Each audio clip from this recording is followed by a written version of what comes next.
After the war between the dragon and the witch, the dragons returned victorious. My sister Catherine's husband came back alive. Mine died on the battlefield. Everyone pitied me. But I knew the truth. The man who came back wasn't my brother-in-law Oliver. It was my husband, Simon. The twins looked almost identical and had similar powers. No one noticed the switch. Simon explained softly, Ellie, I had no choice. My brother was the crown prince. If he were found out died in battle, chaos would break out. And your sister is too fragile to survive losing her husband. I'm only pretending to be him until things settle down. I'll come back to you in good time. I believed him.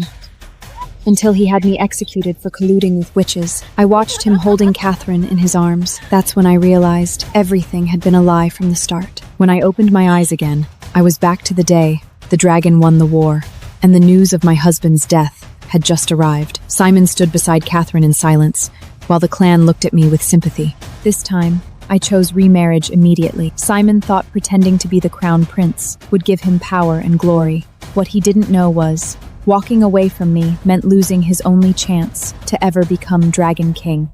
For generations, the dragon and the elf kingdom had sealed alliances through marriage. The Dragon King had 2 sons. The eldest, Oliver, became crown prince and married my sister Catherine. The younger son, Simon, married me. Now the man who should have been dead staring at a coffin with fake grief, and I nearly smiled in relief. I was reborn. Ellie, I know you're hurting. If you want to cry, just cry.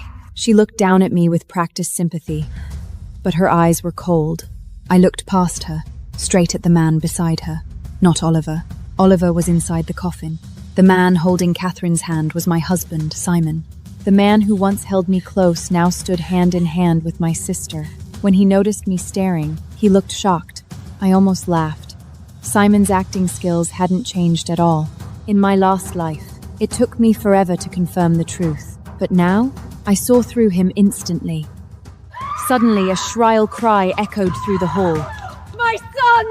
Simon! The queen collapsed onto the coffin, sobbing.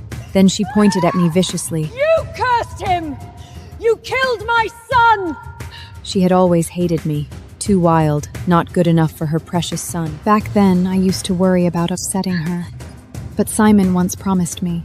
If my mother ever mistreats you, I'll always stand by your side. Right then, the Dragon Queen slapped me across the face. I held my cheek in silence, my eyes ice cold. She glared at me. What's with that look? She raised her hand again. Enough! The Dragon King finally stopped her. The hall descended into chaos. After stopping the Queen, the Dragon King turned to me. Ellie, according to clan law, when one spouse dies, the other must remain widowed for 100 years. I ignored him. My eyes stayed on Simon and Catherine. The entire time, Simon held my sister's hand protectively. He even pulled out a glowing mermaid pearl and handed it to her gently. Catherine, I brought this back for you. I almost laughed hittily. Mermaid pearls were priceless. I used to beg Simon for one. He promised he'd get me one someday. Turns out he did find one. He just never planned to give it to me, even though Catherine don't need that. Simon never truly knew her at all. Catherine noticed me staring and immediately stepped in front of him. Ellie, why do you keep looking at your brother-in-law? Father is talking to you. Only then did I turn back to the Dragon King. He sighed. I won't force you, Ellie. But what do you plan to do now? I choose the second option. I'll remarry.